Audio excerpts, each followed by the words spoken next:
निज स्वभाव से सद्गुरु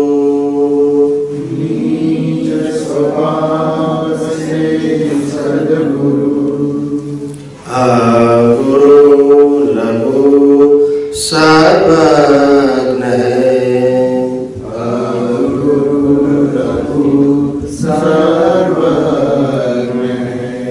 सूक्ष्मतमा सिद्ध परम गुरु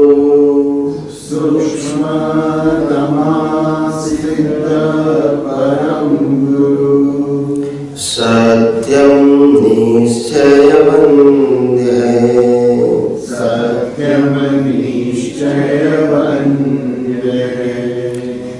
तेत्रिस कोटि दैवगण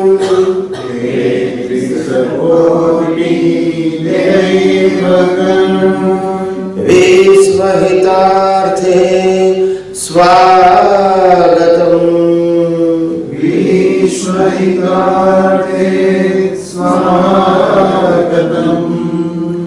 जग कल्याणक यज्ञ में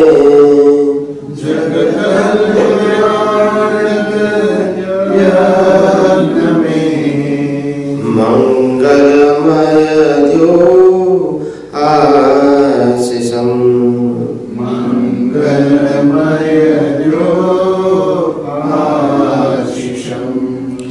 सिद्ध स्वरूपी मूर्तमोक्ष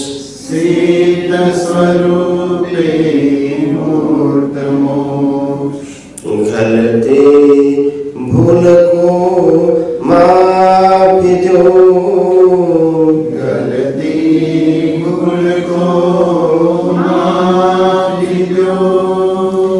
व्यवहारे सद्बुद्धि हो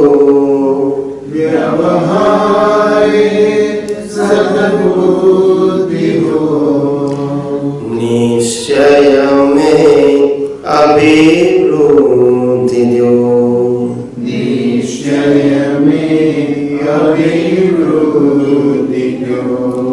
निश्चय में अभिवृद्धि दो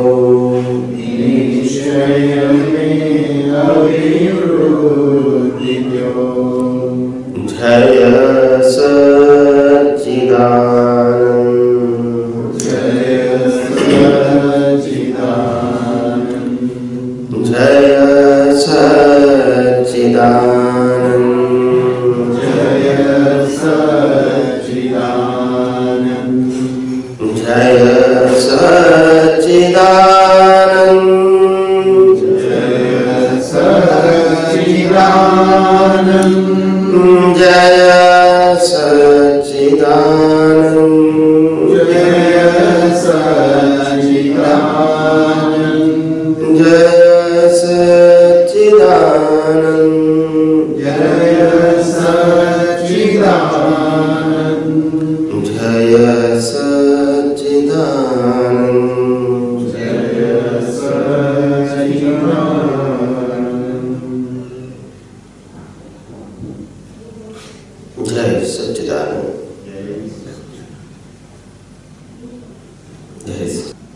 धर्म की यात्रा करते करते सत्संग, प्रवचन, पूजा पाठ, धर्म के ग्रंथों का वांचन या तो सुनना, भजन, भक्ति करना, ये सब हमारे जीवन का एक क्रम होता है। और सभी लोग अपने समय के मुताबिक अपने धर्म का पालन करने का, उसको आचरण करने का, उसको समझने का, उसका अनुसरण करने का हर व्यक्ति अपने जीवन में प्रयास करते हैं। और हम धर्म की जीवन के अंदर जो कुछ भक्ति भाव करते हैं, गुरु ग्रंथ साहिब ने भी बताया है।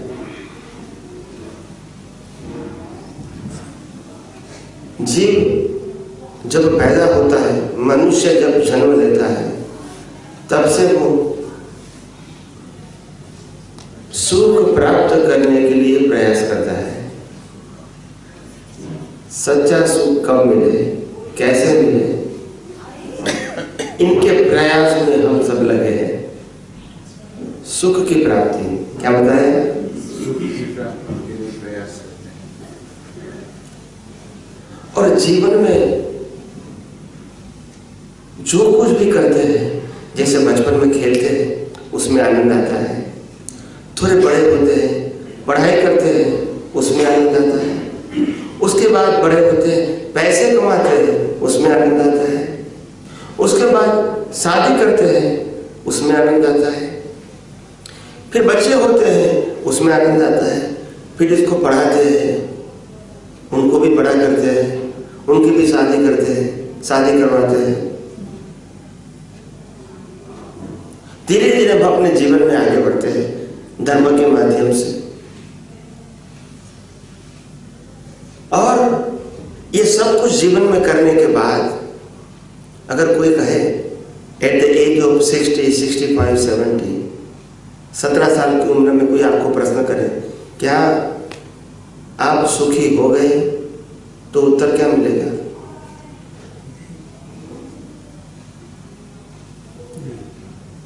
सुखी हो गए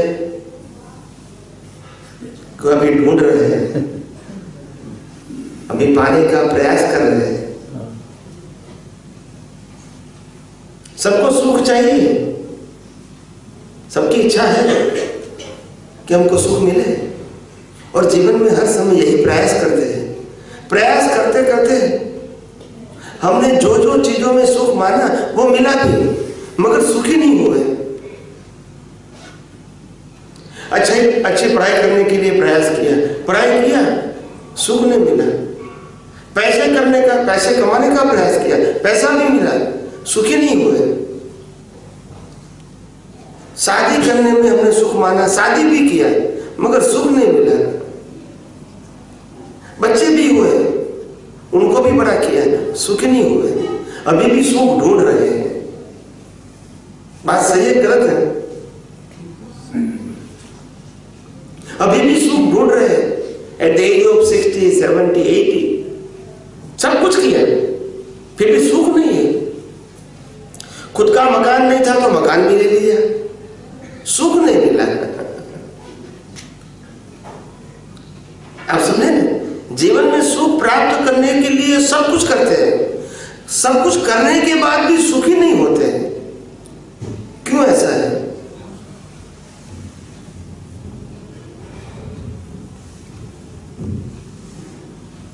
ऐसा क्यों है? सब कुछ करने के बाद भी सुखी नहीं है। क्योंकि हम सुख भौतिक चीजों में ढूंढते हैं। भौतिक चीजों में सुख ढूंढते हैं, बात सही है, मगर भौतिक चीजों में सुख है? भौतिक चीजों में, विनाशी चीजों में सुख देने का स्वभाव है। स्वभाव है। जैसे आप ये कपड़े पहनते हैं, आपको आनंद आता है, वही कपड़े दूसरों को पहनाओगे तो आनंद आएगा? इनको आनंद आएगा? आपकी पसंद, उनकी पसंद क्या है?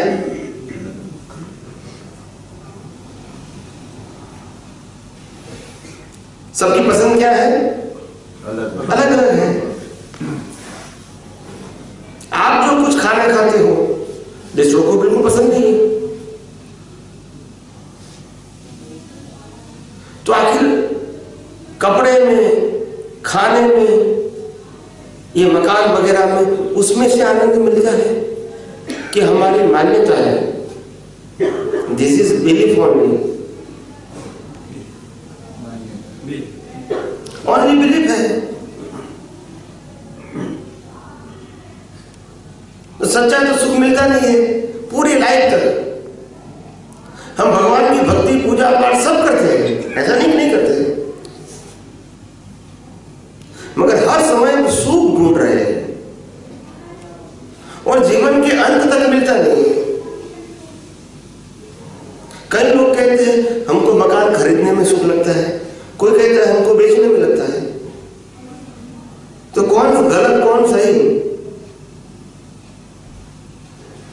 एक कहता है हमको गहना खरीदने में आनंद होता है, दुकानदार कहता है हमको बेचने में आनंद आता है।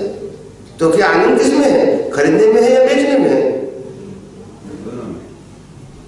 ये तो मान्यता हो गई ना, यानी सच्चा सुख का कोई प्रूफ नहीं है, मात्र हमारी मान्यता है।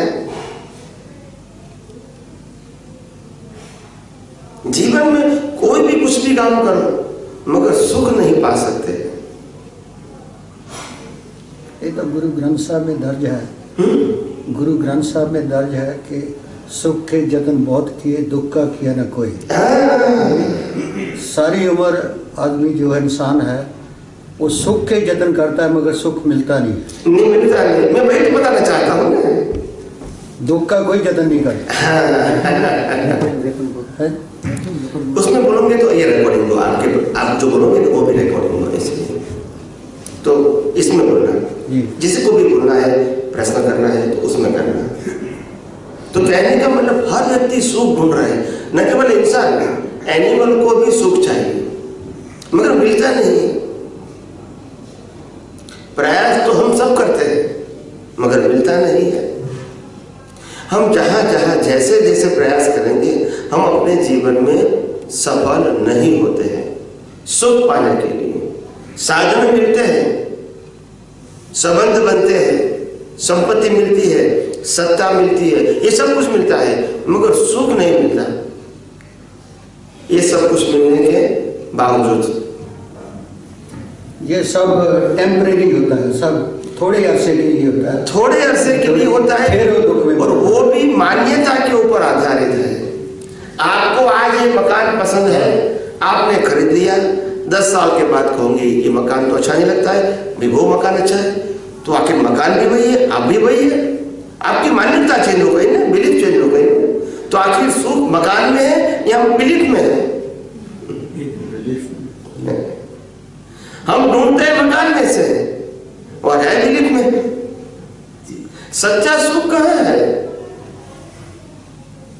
एक व्यक्ति को मकान खरीदने में आनंद आता है और दूसरे व्यक्ति को बेचने में आनंद आता है। ये जो बहन लोग जो ड्रेस पहनते हैं तो उनको खरीदने में आनंद आता है और दुकानदार को बेचने में आनंद आता है। तो आखिर आनंद है तो फिर वो बेचते क्यों है? सबकी अपनी अपनी मान्यता है, ये सच्चा सुख नहीं है। और इसीलिए सच्चे सुख के लिए हम कहीं अवतारों से भटक रहे हैं, सच्चा सुख पाने के लिए।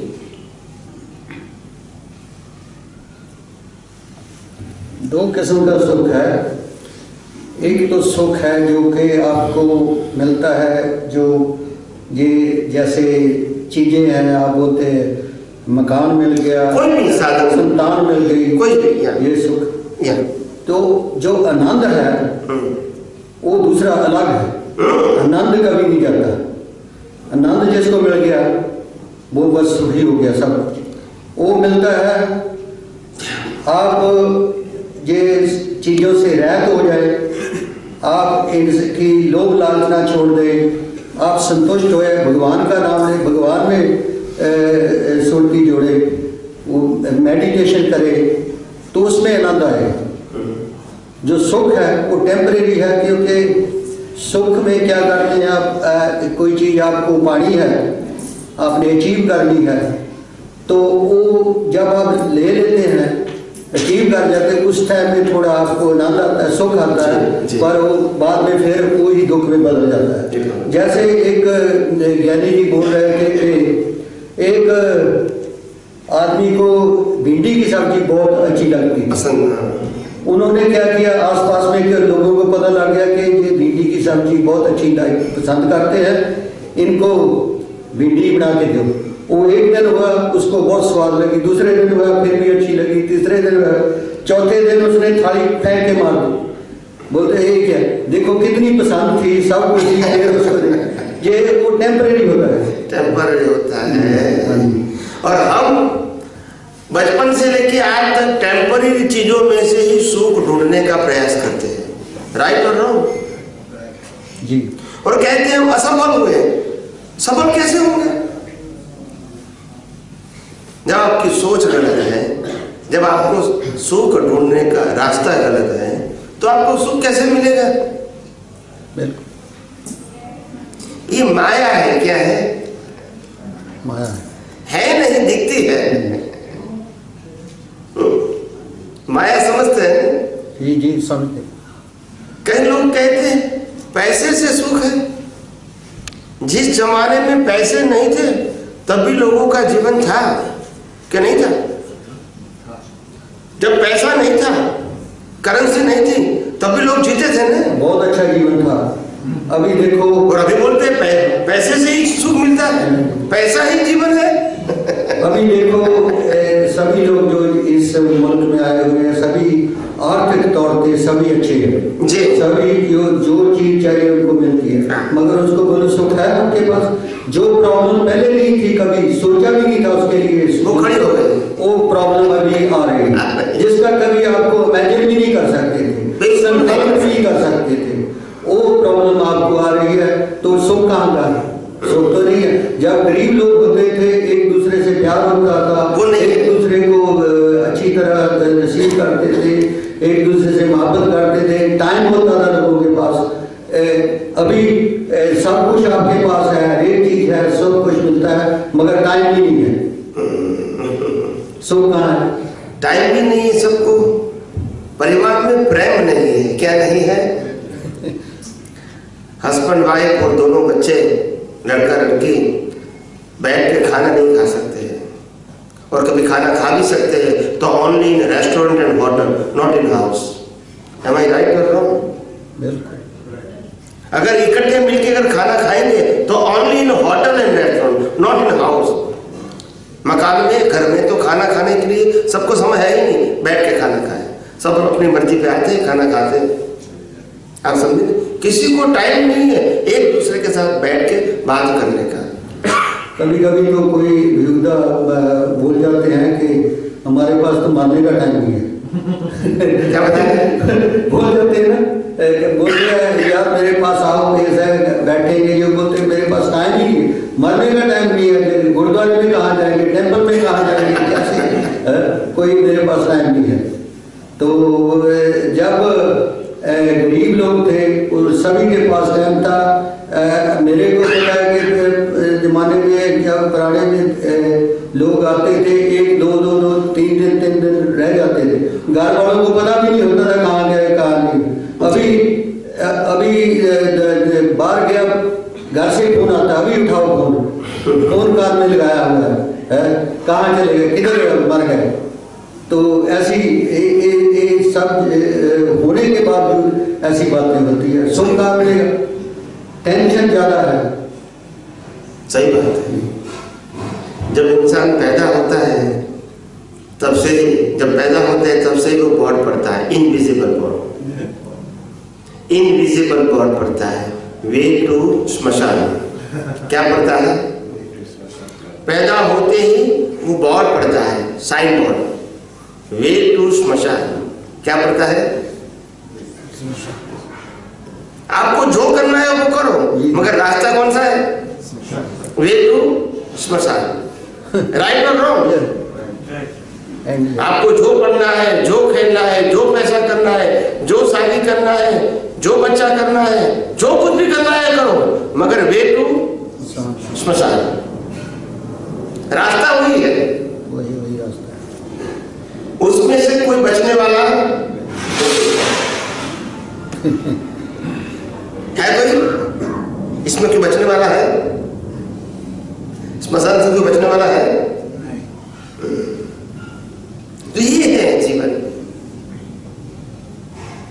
तो हम अपने जीवन के अंदर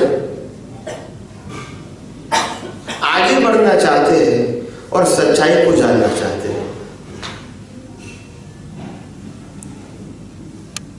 तब ज्ञानी फरमाते हैं भाई सुख बाहर नहीं है, सुख तो अंदर है। कहाँ है? अंदर।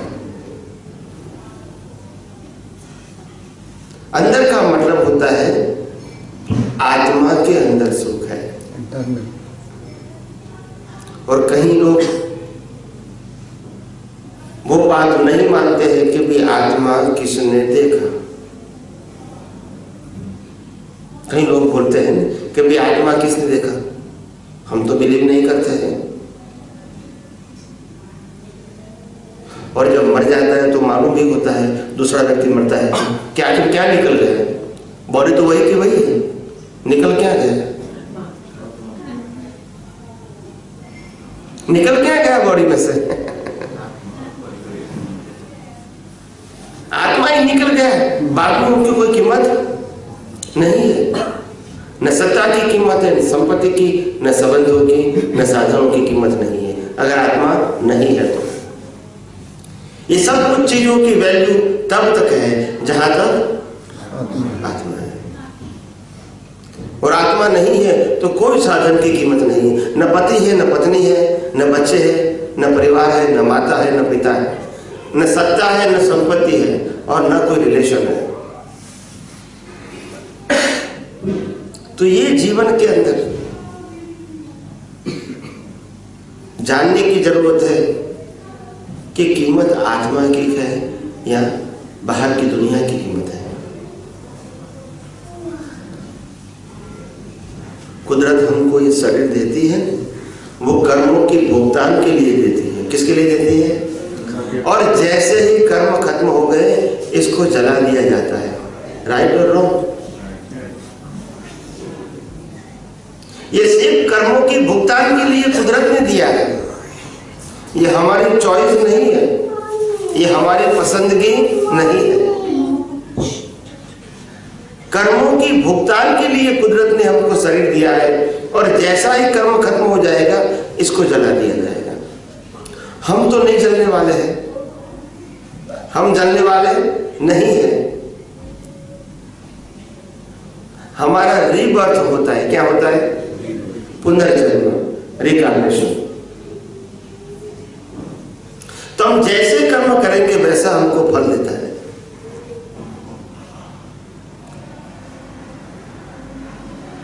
ये गीता का ज्ञान है, जैसा कर्म करोगे वैसा फल देगा। हम तय नहीं करते कि हमारा पुनर्जन्म कहाँ होगा, कब होगा और किस फॉर्म में होगा। वो कुदरत डिसाइड करती है आपके कर्मों के मुताबिक। अगर आपके कर्म के अंदर मानवता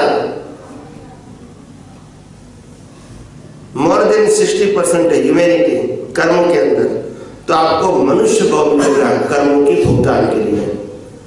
अगर आपके अंदर, आपके कर्मों के अंदर पासवता है, एनिमलिस्टिक मोर देन 50%, तो आपको एनिमल का बॉडी मिलेगा। कर्म तो वही भुगतना है, मगर बॉडी कर्मों के वश मिलेगा। अगर आपके अंदर राक्षसी कर्म किए हैं, अपने अहंकार से लाखों लोगों की हिंसा के लिए आपने सोचा है, तो वो नर्क गति का बॉडी मिलेगा। अगर आपका नेचर सुपर ह्यूमन है तो देवलोक में आपका शरीर मिलेगा। ये कर्मों के ऊपर आधारित है। हम तय नहीं करते हैं कि हमारा जन्म कहाँ होगा, कैसे होगा और किस हालत में होगा। वो हम नहीं करते, हमारे कर्म करते हैं। और कर्म फल, जो कर्म का फल है वो कौन देते हैं? कुदरत देते हैं। कौन देते हैं? जिसको हम अगर नहीं समझ में आते हैं तो वो लोग कहते हैं कि भगवान देते हैं, मगर ये कुदरत है। भगवान ऐसा लेबर नहीं करते, किसी को सुख दे, किसी को दुख दे, किसी का एक्सीडेंट करवा दे, किसी को पैदा करके तुरंत मरने मार दे जाए। ये कुदरत भगवान नहीं करते हैं, ये सब कुदरत करती है। कौन करती है? नेचर। आप सब लोग कर्म और कर्म फल में मानते हैं या नहीं मानते हैं? यू ऑल आर बिलीव और नॉट? कर्म और कर्म फल एग्जाम और रिजल्ट में बिलीव करते हैं कि नहीं करते हैं? कर्म और कर्म फल में मानते हैं कि नहीं मानते हैं? कोई भी रिजल्ट एग्जाम के बिना नहीं होती है, बराबर है। हम जब पैदा होते हैं, पैदा होते ही हमको माता पिता मिलते हैं, भाई बहन मिलते हैं, रहने का मकान मिलता है, धर्म मिलता है, जो कुछ भी मिलता है वो रिजल्ट है या एग्जाम है? ये कर्म फल है या कर्म है?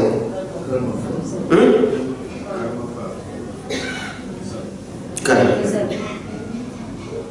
बराबर है। तो कर्म कब किए? जब ये रिजल्ट है तो एग्जाम कब दिया?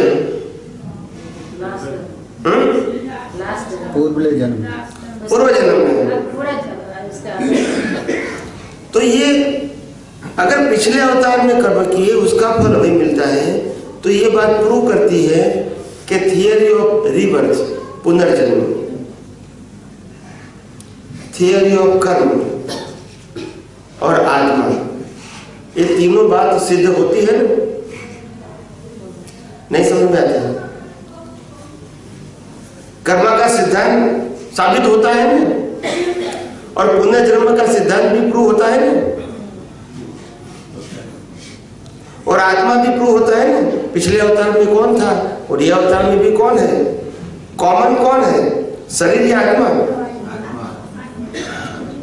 तो ये तीन बात सिद्ध होती है ना, कर्म का सिद्धांत, पुनर्जन्म का सिद्धांत और मैं आत्मा हूं। ये तीनों बात सिद्ध हो जाती है। इसमें किसी को कंफ्यूजन है तो प्रश्न कर सकते हैं। Anybody they have confusion about the all three things?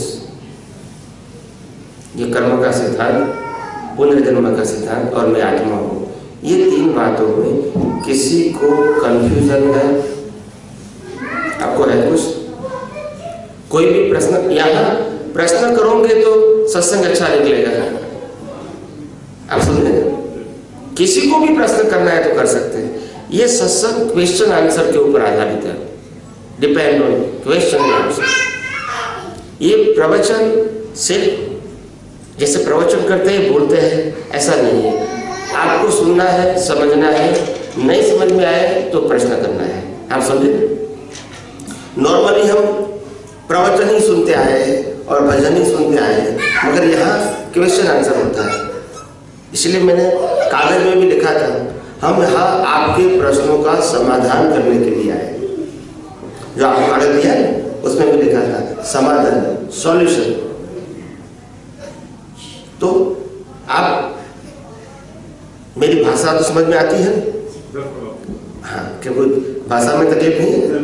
तो मैंने जो तीन बात बताई, theory of karma, theory of rebirth and soul, ये तीनों बात समझ में आती है या किसी को कोई कंफ्यूजन है? नहीं समझ में आती है तो आप प्रश्न कर सकते हैं कि भाई मेरे को ये बात समझ में नहीं आती है। समझ में आती है? बिल्कुल आती है सभी को। नहीं, थोड़ा आप क्या है, कुछ रिस्पॉन्स दोगे तो मेरे को मालूम होगा। रिस्पॉन्स दो तरह का होता है, पॉजिटिव एंड नेगेटिव। नहीं समझ में आता है तो यू आस्क द क्वेश्चन, आता है तो मेरे को समझ में आता है, आगे जाते हैं।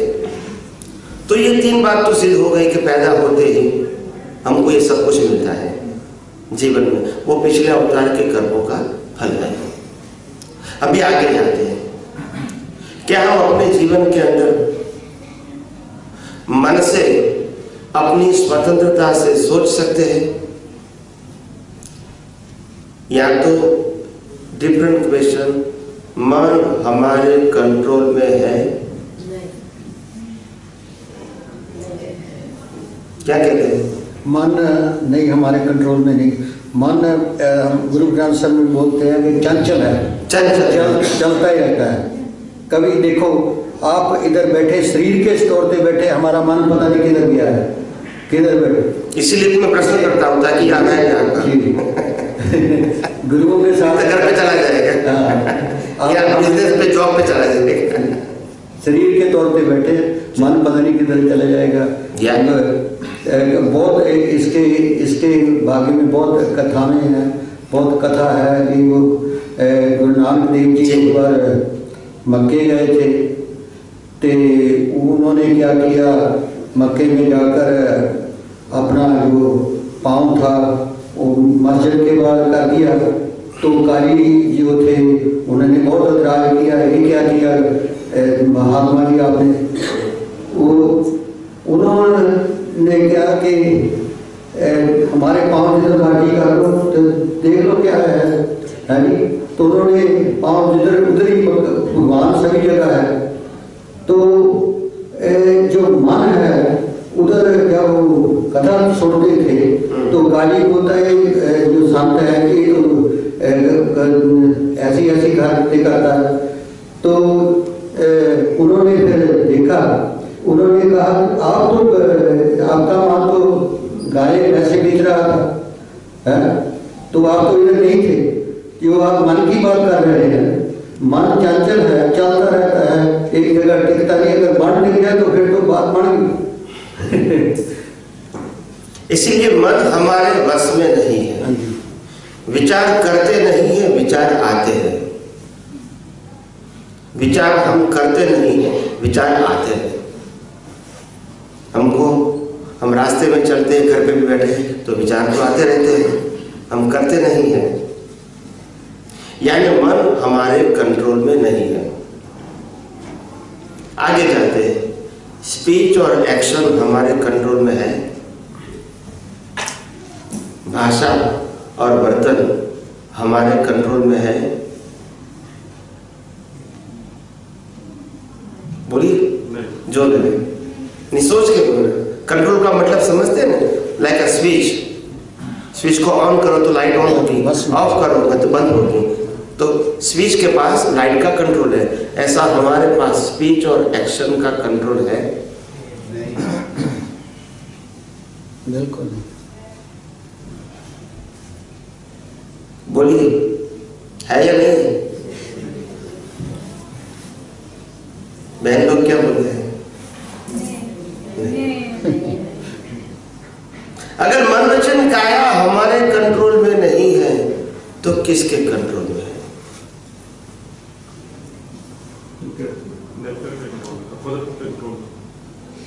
कुदरत के कंट्रोल में है।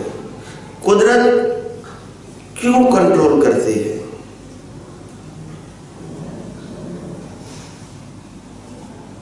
कुदरत हमारे जीवन को कंट्रोल क्यों करती है? हमारे मन वचन काया को क्यों कंट्रोल करती है?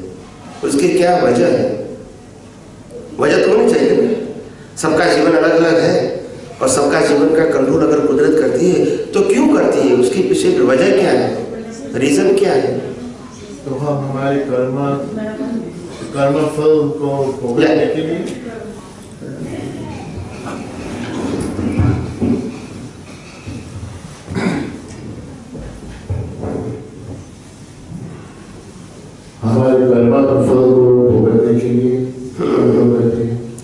जैसा कर्म किया वैसा कुदरत हमको फल देती है। वो डिपेंड है कर्म के ऊपर, वो स्वतंत्र नहीं है। आपके पास स्वतंत्रता कर्म करने की और फल देने की स्वतंत्रता कुदरत के पास है।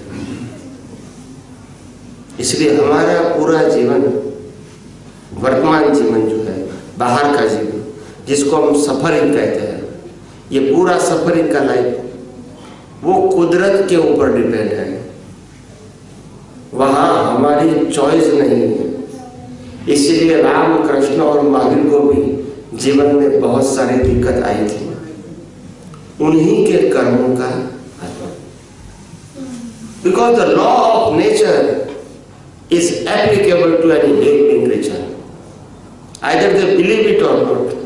मैं कुदरती कानून को स्वीकार करूं या ना करूं, मगर मैं उनसे बाहर नहीं हो सकता, नहीं मानूं तो भी, क्योंकि मैंने कर्म किया है तो भुगतान करनी पड़ेगी, उसमें चॉइस नहीं है।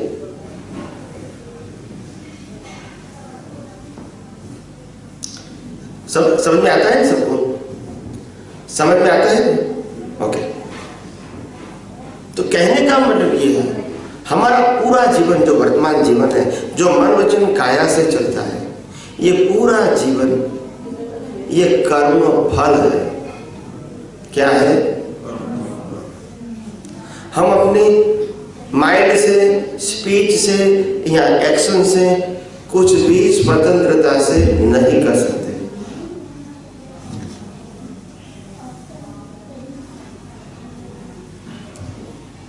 नए कर्म फिर कैसे बनते हैं?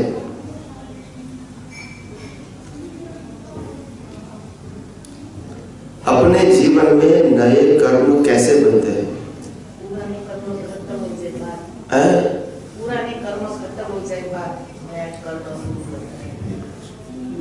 नया कर्म कैसे बनता है?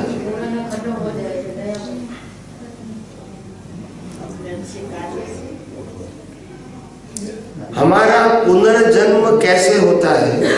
पुनर्जन्म के लिए कर्म चाहिए कि नहीं चाहिए? तो वो कर्म कैसे बनते हैं? हम अपने मन वचन काया से जो जीवन जीते हैं वो तो कर्म फल है, तो कर्म कैसे बनेंगे? ये तो फल है, ये तो भुगतान है। कर्म कैसे बनेंगे जिसके आधार से हमको जन्म मिलेगा?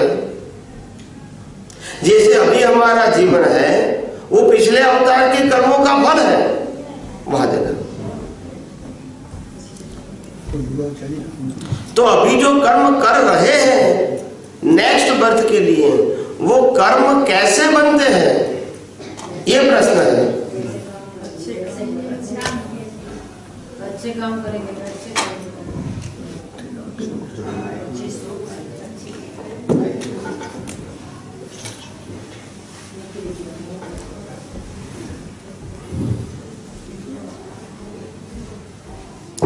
मन वचन काया से जो कुछ भी होता है जन्म से मौत तक, वो कर्म फल है। और मैं कर्म की बात करता हूँ। कर्म फल का मतलब होता है रिजल्ट है, और मैं एग्जाम की बात करता हूँ।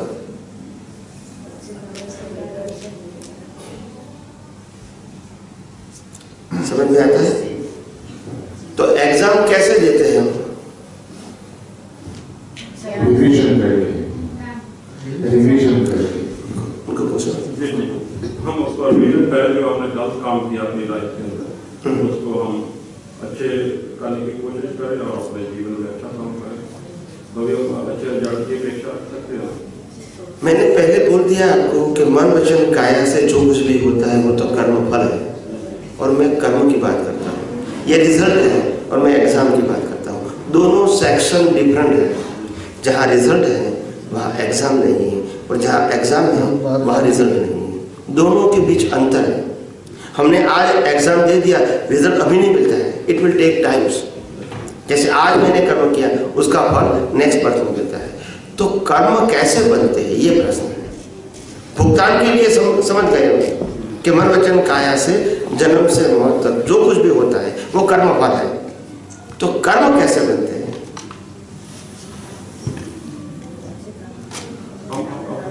अपने आप को कोई अच्छे में डाले, अच्छे कर्म करें। समझ में नहीं आता है। एक मिनट माइक।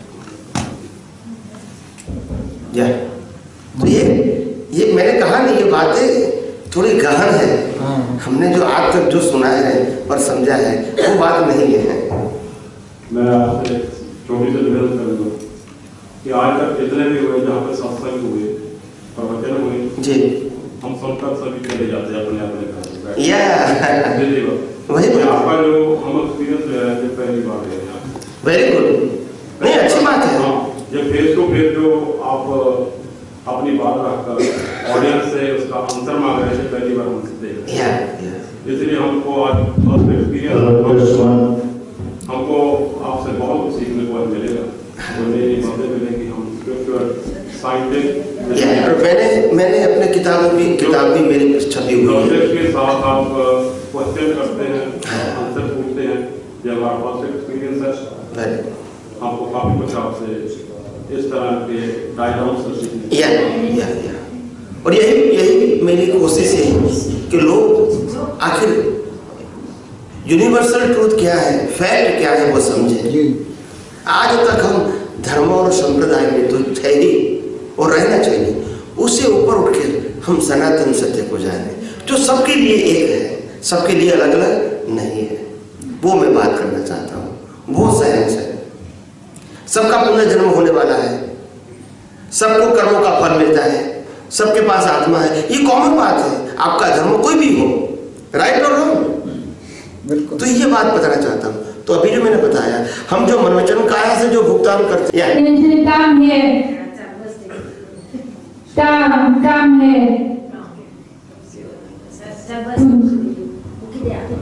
ओके ओके, कोई नहीं, या नो प्रॉब्लम, इट्स ओके। तो कहने का मतलब क्या है, ये कर्म फल है हमारा जीवन, और कर्म क्या है वो मैं अभी बताने की कोशिश करता हूँ आपको। कर्म भाव से बनते हैं। कैसे बनते हैं? जैसा भाव वैसा भाव, जैसी मति वैसी गति। जिसका भाव बिगड़ा इसका भाव बिगड़ा। भाव को इंग्लिश में कहते हैं इंटेंशन। क्या बोलते हैं? इंटेंशन। आप मन वचन काया से जो कुछ भी सफरिंग कर रहे हो, मन वचन और काया से जो कुछ भी सफरिंग कर्म की भुगतान कर रहे हो, उस समय अंदर आपका इंटेंशन क्या है? They create the new cause for the next birth. हम कोई भी व्यवहार करते हैं, अंदर भाव क्या है? They create the new cause.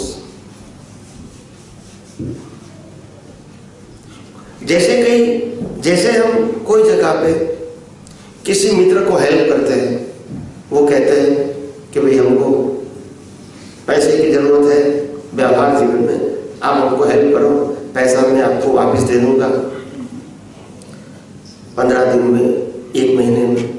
हमने उसको दे दिया 5000 पाउंड दे दिया उसको। अभी वो वापस नहीं देता है 6 महीने तक, बहुत प्रयास करने के बावजूद। फिर क्या होगा? हमारा भाव अंदर बिगड़ेगा ना।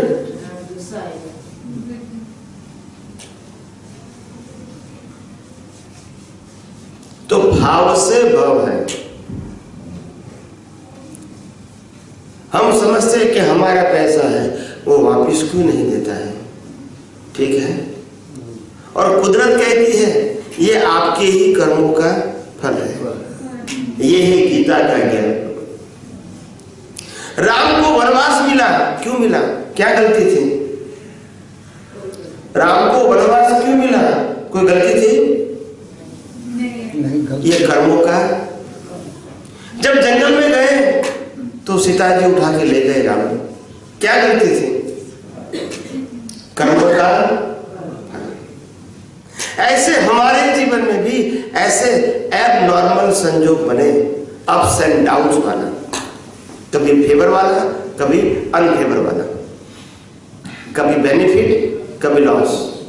ये जो बनते हैं संजोग, ये हमारे ही कर्मों का फल है। मगर हम स्वीकार नहीं करते हैं अंदर से और कंप्लेन करते हैं, द्वेष करते हैं। With this intention, we create the new cause for the next person. कहीं बच्चे लोग आते हैं मंदिर में, माता पिता कहते चलो संडे का दिन है, आप मत्था टेक के आओ कम से कम, और कुछ बैठो या न बैठो। तो बच्चा तो यहाँ आके मत्था टेक के फिर वापिस चला जाता है। रास्ते में उसको मिलता है मित्र, बोला कहाँ जाके आया? बोला मैं तो गुरुद्वारा जाके आया। क्या करते हैं आप, तो धार्मिक हो गए क्या? बोला नहीं, पिताजी ने कहा, माताजी ने कहा, इसीलिए मैं जाता हूं। इंटेंशन क्या है उसका?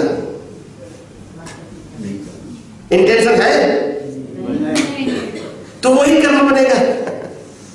एक्शन तो किया मगर भाव नहीं। तो कीमत भाव की है। भाव से कर्म बनते हैं, और जो एक्शन है वो तो रिजल्ट है। अभी यहाँ ये गुरुद्वारा है और कोई दूसरा गुरुद्वारा बड़ा बनाना है, यहाँ बड़ी मीटिंग होती है, उन लोगों को कहते हैं कि भाई यहाँ 20 मिलियन पाउंड का ये प्रोजेक्ट है अपना, और सबको जो भी हिस्सा देना है वो दे सकते हैं अपने गुरुद्वारा के लिए। तो एक प्रकार का जब यहाँ इकट्ठे होते हैं ना समाज के लोग, तो एक प्रकार का माहौल होता है। क्या होता है? माहौल होता है। और ऐसी ऐसी बात करते हैं for our futures, for our best wishes, अपनी जीवन की अच्छाई के लिए बात करते हैं कि गुरुद्वारा बनेगा तो ऐसा ऐसा होगा, आपके परिवार में इतने लोग उनका लाभ ले सकेंगे, प्रवचन सत्संग भजन वगैरह होगा, धर्म की भावना आप में बढ़ेगी, आपके परिवार में संस्कार रहेंगे। ऐसी ऐसी बात करेंगे और फिर कहेंगे कि आपको जो भी चंदा देना है वो दे सकते हैं गुरुद्वारा के लिए। तो ऐसे वातावरण में आके कई लोग देते 5,000, 10,000, 15, 20,000, 25,000 पाउंड दे देते हैं एज पर हिज कैपेसिटी। फिर यहां से निकल जाते हैं, घर पहुंच जाते हैं। फिर वाइफ को मालूम होता है कि उन्होंने तो 10,000 पाउंड दे दिए मंदिर के लिए। वो अपने फ्रेंड को बताती है, सहेली को बताती है, सहेली उनको हस्बैंड को बताती है। फिर वो इकट्ठे होते हैं सैटरडे संडे के दिन और फिर आपको प्रश्न करते हैं, आपने 10,000 पाउंड दे दिए गुरुद्वारा के लिए। फिर घर पे क्या बोलते हैं, क्या करूं, संजोग ऐसे थे, मेरे तो भाव नहीं है। संजोग वसात मैंने दे दिए, यानी बोल दिया, मगर भाव नहीं है, बट कर लेना। तो कर्म क्या बनेगा? नहीं देना है वो। कर्म क्या बनेगा? नहीं देना, वो कर्म बना है। और जो दिया वो कर्म फल। तो कीमत किसकी है? भाव की। रात को 12 बजे है, ठंडी की मौसम है और कोई बैल लगाता है।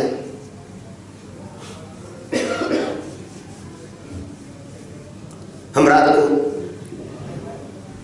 बैल लगती है, दरवाजा खोलने का प्रयास करते हैं।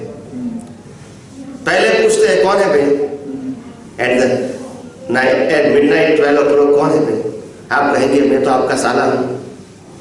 आप दरवाजा खोलोगे और कहूंगा आइए पधारिए, वेलकम, वो कहूंगे अंदर क्या होगा? अभी ये 12 बजे कोई आने का टाइम है, बिना बताए आ जाते हैं। अंदर की बात करता हूं। और बाहर क्या कहेंगे? तो अंदर का जो भाव है वो कर्म है, अंदर का जो भाव है वो कर्म है, और बाहर की क्रिया है वो कर्म फल है। जो अंदर का भाव है, जो इंटेंशन है, वो कहाँ से आती है? हाँ, बताओ वो कैसे बनती है? उसमें बोलिए प्लीज, बोलिए। जैसे आपने अंदर का भाव और इंटेंशन की बात की है, ये भी दो अलग अलग चीजें हैं। एक कैसे बनती है? अंदर का भाव कोई भी नहीं चाहता अच्छा होना चाहिए, बुरा होना चाहिए। मैं कहता हूँ अंदर का भाव अच्छा होना चाहिए, तो वो कैसे बनती है? कैसे बनती है? उनका प्रश्न बहुत अच्छा है। अंदर के भाव कैसे बनते हैं? Good question. जैसा ज्ञान वैसा भाव। क्या बताया? जैसा ज्ञान वैसा भाव। हम यहाँ गुरुद्वारा में आते हैं तो गुरु ग्रंथ साहिब जो लोग पढ़ते हैं और हमको समझाने की कोशिश करते हैं, जैसा जैसा ज्ञान हम ग्रहण करते हैं ऐसे हमारी सोच बनती है, और जब संयोग आते हैं तो वो सोच का उपयोग होता है। इसको कहते हैं इंटेंशन एंड भाव। किसी के साथ गलत व्यवहार कर दिया, गुस्सा भी कर दिया है, फिर हमको मालूम है कि किसी को दुख पहुंचाना वो अच्छा नहीं है, तो बाद में क्या करेंगे? हम क्षमा मांगे, हे भगवान मेरे से गलती हो गई, इसके लिए मैं क्षमा चाहता हूँ, ऐसा गुस्सा करना वो ठीक नहीं है। तो ये आपका भाव बदल गया, एक्शन तो हो गए मगर भाव। और कई लोग क्या कहेंगे गुस्सा करने के बाद, करना ही चाहिए उसको, नहीं तो वो ठीक नहीं होगा। तो आपका इंटेंशन क्या है? गुस्सा तो किया, भाव भी वही है। बहुत बार तो ऐसा होता है कि आदमी आता है, ज्ञान इधर मिलता है, ज्ञान जब बाहर चला जाता है फिर ज्ञान निकाल लेता है, तो फल भी वही मिलेगा। उसके साथ भाव कैसा अच्छा बने? तो फिर नहीं फल मिलेगा। सिंपल बात है, जब आपको यहाँ आके इंटरेस्ट ही नहीं है तो ये तो फॉर्मेलिटी हो गई। क्या हो गई? फॉर्मेलिटी। आप समझे? जैसे हम घर में बैठे हैं और घर में बैठे हैं और हमने कुछ सुना कि चलो भी हमारा जो सोसाइटी है उसमें एक सज्जन गुजर गए, हमने ऐसा सुना किसी के माध्यम से, फोन से वगैरह से, तो हम कहेंगे उसको भी कॉन्डोलेंस करेंगे कि भी हमारा ये शोक संदेशा है उनके लिए। तो ये फॉर्मेलिटी है। क्या है, हम खाना खा के नाश्ता खा के भी शोक संदेशा भेज सकते हैं SMS से, WhatsApp से।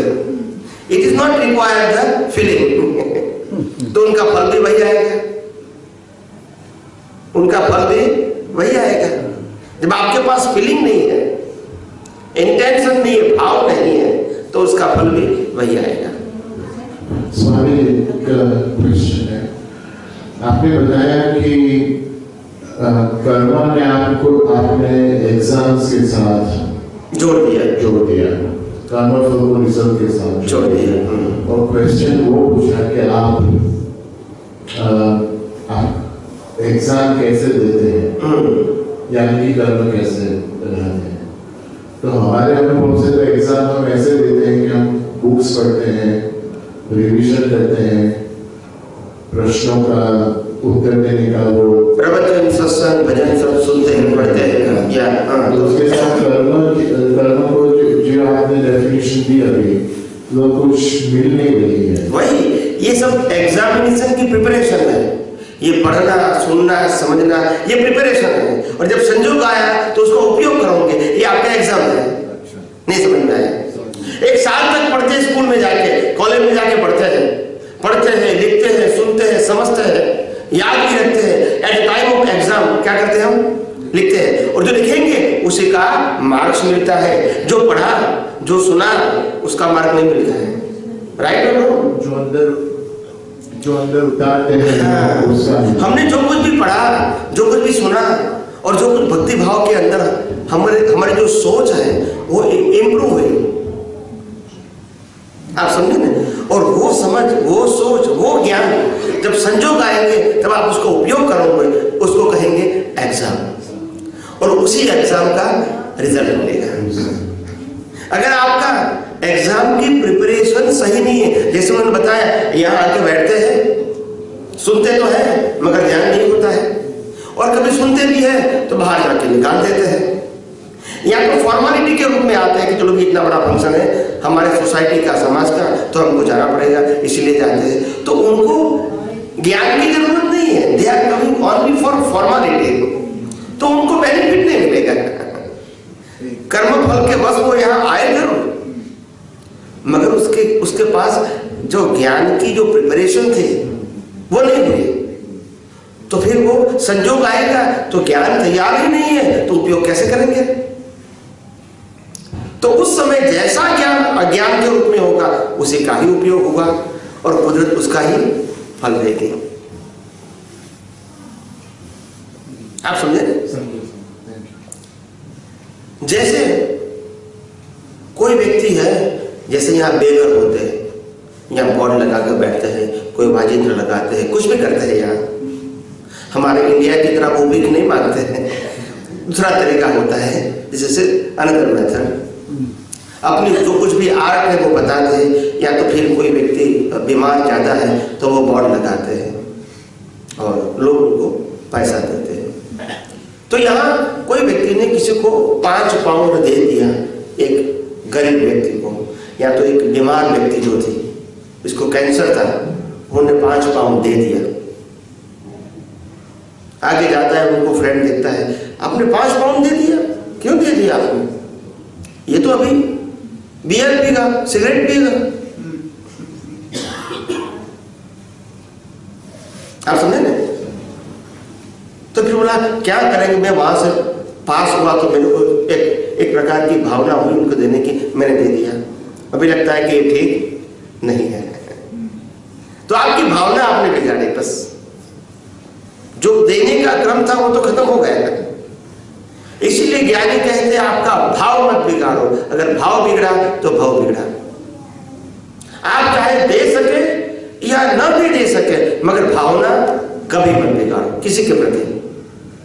अपने परिवार के प्रति भी कभी भावना मत बिगाड़ो, अपने बच्चों के प्रति भी कभी भावना मत बिगाड़ो। हम चाहे कुछ कर सके या ना भी कर सके वो अलग बात है, क्योंकि वो संजोग के आधार पर है, मगर भावना करना ये हमारे हाथ में है। और इसीलिए उसको एग्जाम बताया। क्या बताया? और रिजल्ट के अंदर हमारी फ्रीडम नहीं है। देना न देना वो हमारे हाथ में नहीं है, मगर भाव करना वो हमारे हाथ में है। It's not require any physical things. भाव करने के लिए कोई स्थूल वस्तु की जरूरत नहीं है। मेरे पास एक भी पैसा नहीं है, फिर भी मैं भाव कर सकता हूं कि इतना बड़ा गुरु मंदिर गुरुद्वारा बनता है, तो मैं अगर मेरे पास पैसा होता तो मैं यहाँ 25,000 पाउंड भी देता। ये मेरा भाव है, द्रव्य नहीं है मेरे पास, पैसे नहीं है, मगर भाव तो कर सकता हूं ना। तो ये क्रेडिट मिली मेरे को, क्योंकि भाव किया मैंने, बोले दिया कुछ भी नहीं है। जैसे आपने बताया कि भाव अच्छा होना चाहिए। हाँ, कोई भी परिस्थिति में ऐसी सिचुएशन इसको सुधारने का क्या तरीका है? वही अच्छा बनाने का क्या तरीका है? वही जो अपने धर्मगुरुओं ने जो बताया है ग्रंथ, गुरु ग्रंथ साहिब में, वो क्या कहना चाहते हैं? वो अपने अनुभव की बात करना चाहते हैं। जो कुछ लिखा है वो अनुभव है उनका। क्या है? ये शब्द नहीं है, उनका खुद का ये जीवन था। तो ये जीवन से बताते हैं आपका भी जीवन ऐसा होना चाहिए। किसी के साथ प्रेम करो, मैत्री करो, किसी के साथ हेल्प करो। अगर नहीं हो सके तो उनके लिए अच्छी भावना करो, कम से कम। किसी के साथ बुरा व्यवहार मत करो। ये इंसान के लिए ठीक नहीं है। ये बताते हैं जीवन में जैसे हम अपने 5 इंद्रियों के विषयों के लिए पैसा गवाते हैं, ऐसा जीवन में सद्कार्य भी करो। कोई गरीब को हेल्प करो, किसी को पढ़ाने के लिए हेल्प करो। इससे ये स्पष्ट हुआ आपके लिए पहले ज्ञान इकट्ठा करो। ज्ञान बिना ज्ञान तो भाव कैसे करेंगे? आप समझे, ज्ञान ही नहीं है। कोई व्यक्ति मेरे पास कहा कि भाई आप मेरे को 25,000 पाउंड दे दो, मैं 1 साल में आपको वापस दे दूंगा, मेरे को बिजनेस करना है। और आपका फ्रेंड है तो आपने उसको दे दिया। अभी बाद में बिजनेस तो स्टार्ट किया और मगर लॉस आया, दुकान बंद कर दिया, अभी आपका पैसा तो नहीं मिला। उस समय आप अपने भाव बिगाड़ते हो। ये नहीं होना चाहिए। पैसा लेने का प्रयास जरूर करो, क्या बताया, मगर नहीं मिले फिर भी भाव मत बिगाड़ो। भाव से भाव है। अभी देते हैं वापिस भी तो भी मेरे कर्मों का फल है, अगर नहीं भी देते तो मेरे ही कर्मों का फल है। मगर मैं भाव बिगाड़ूंगा तो वही सिचुएशन नेक्स्ट बर्थ में आएगी। अगर आपने द्वेष किया है तो कुदरत कहते हैं मैंने तो न्याय कर दिया। क्या कर दिया? आपने पिछले अवतार में लिया, उस समय वापस नहीं दिया है, तो अभी वो उनको देते हैं, आपको वापस नहीं देंगे। ये न्याय हो गया, अकाउंट सेटल हो गया। हम फिजिकल देखते हैं, क्या देखते हैं? अभी की बात करते हैं। और कुदरत कहते हैं मैं अभी का व्यवहार नहीं करता हूं, पिछले अवतार के कर्मों का आपको फल देता हूं। राइट और रॉन्ग? हम जब झोपड़ी में पैदा होते हैं कोई कंप्लेन करता है कि मेरे को महल में जन्म क्यों नहीं हुआ? ये मेरे कर्मों का फल है, हम स्वीकार करते हैं। कई बच्चे ऐसे होते हैं इनको आगे पढ़ाई करना है, पैसा नहीं है तो कंप्लेन करता है, स्वीकार करता है। ऐसे हमारे जीवन में जो कुछ भी संयोग बने, चाहे वो अच्छे हैं या बुरे हैं, चाहे उसमें प्रॉफिट है या लॉस भी है, चाहे फेवरेबल है या अनफेवरेबल है, सब हमारे ही कर्मों का फल है।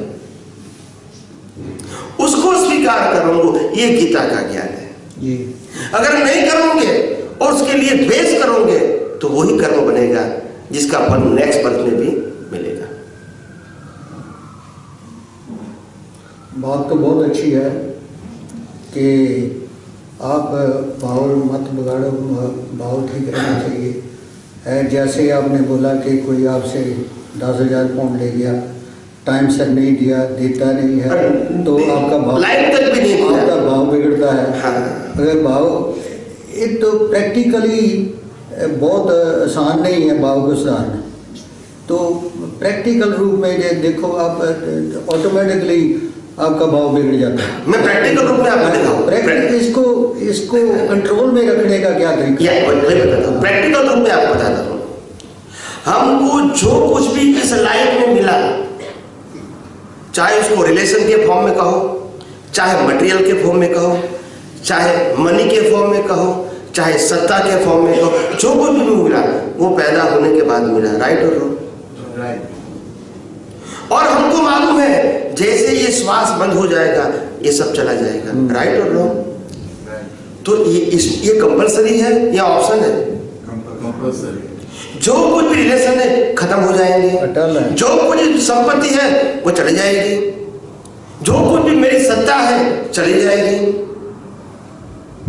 जो कुछ भी मेरे साधन है मालिकी भाव खत्म हो जाएगा। ये कंपलसरी है या ऑप्शन है?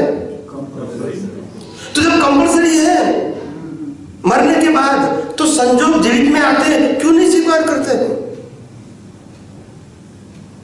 आखिर एवरी मोमेंट हम अपना आयुष्य खत्म कर रहे हैं, यस और नो? ऐसा नहीं कि एट द एज ऑफ 85 मर गए, उसका मतलब हम अभी तक जी नहीं रहे थे, मर ही रहे थे। राइट और रॉन्ग?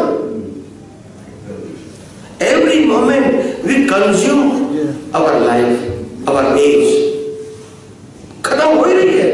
आप चाहे कुछ भी करो, जागो या सो लो, खाओ पियो, कुछ भी करो, you reduce your life all the moment. इसी प्रकार से हम मर रहे हैं। जो कल है वो लाइफ में दूसरी बार नहीं आएगी। राइट और रॉन्ग? उस पास्ट कल की जो डेट थी उनका लाइफ हमारा खत्म हो गया, अभी लाइफ में दोबारा नहीं आएंगे। यानी उस हिसाब से जैसे आज कौन सी डेट है? 25 है, तो 24 सितंबर 2016 हमारी लाइफ में से खत्म हो गई। यस और नो? और वो दोबारा नहीं आएगी। और उन दिन का जो सफरिंग था वो भी खत्म हो गया। तो हमको सिर्फ ज्ञान ही समझना है कि आखिर जो संजोग आते हैं वो जाने के लिए आते हैं, जो जीवन है वो भी जाने के लिए आते हैं, हर रिलेशन है वो भी खत्म होने के लिए आते हैं, जो सत्ता संपत्ति है वो खत्म होना वो उनका स्वभाव है। अगर नहीं भी खत्म हुआ तो at the end of your life खत्म होना ही है। यस और नो? तो क्यों हम जीवन में जो कुछ भी नेगेटिव संजोग आए क्यों ना स्वीकार करें? किसी व्यक्ति ने हमको हमारा अपमान कर दिया, क्या कर दिया? अपमान कर दिया। आप कहोगे कि अपमान कर दिया, मैं कैसे स्वीकार करूं, मेरी गलती नहीं है। अपमान किया तो क्या हुआ? आपके ये कर्मों का फल नहीं है। किसी के पास स्पीच बोलने की स्वतंत्र शक्ति है, जो मैंने पहले बता दिया था, है? और फिर भी वो बोलता है बिकॉज ऑफ आवर कर्म। अगर ये बात स्वीकार होंगे तो न राग होगा न द्वेष होगा। यही गुरु ग्रंथ साहब ने दर्ज है कि चिंता का की कीजिए जो अनहोनी जो होना, उसकी चिंता क्या करनी, तो होना ही है, होना ही है, चिंता क्या करनी है। हम स्वीकार नहीं कर सकते जो हो रहा है या तो जो होता है उसको स्वीकार नहीं करते। यानी जो नेगेटिव सर्कमस्टेंसेस आते हैं इनको हम एक्सेप्ट नहीं करते। ऐसा क्यों हुआ, ऐसा लगता है नहीं, जो होने वाला है वो ही हुआ है, वो हमारे हाथ में नहीं है। या प्लीज स्वामी जी, आप जो बता रहे हैं कि जिंदगी में हर एक प्रश्न या तो कोई फेवरेबल है या तो अनफेवरेबल है, तो जैसे किसी को आपने पैसा दिया वो पैसा नहीं दे रहा, किसी ने अपमान किया है, तो उसी वो जो संजोग आया तो उसको हमें अपनी ओर से पूरी कोशिश करनी चाहिए कि उसको समाधान मिले। हमारा जो भी अंदर है सही वो हम उसको बताएं, या पैसा जैसे कोई आदमी नहीं देता है तो हम अपनी ओर से पूरी कोशिश करें कायदे से जो भी है, लेकिन उसके साथ राग द्वेष मत करो। यही आपका संदेश है। वही कहने का है, आप प्रयास मत करो ये मैं नहीं कहता हूं, प्रयास करते रहो, उनके लिए भाव मत बिगाड़ो बस। You will try your level best to collect your money, मगर मिले या ना मिले भाव मत बिगाड़ो। भाव से भाव है, भाव से कर्म बनते हैं, क्रिया से कर्म नहीं बनते हैं। क्रिया खुद ही कर्म फल है। जैसे रामायण के अंदर राम को वनवास जाना पड़ा, कैकेयी निमित्त बनी, मगर कभी राम ने कैकेयी को दोषित बताया? कभी बताया?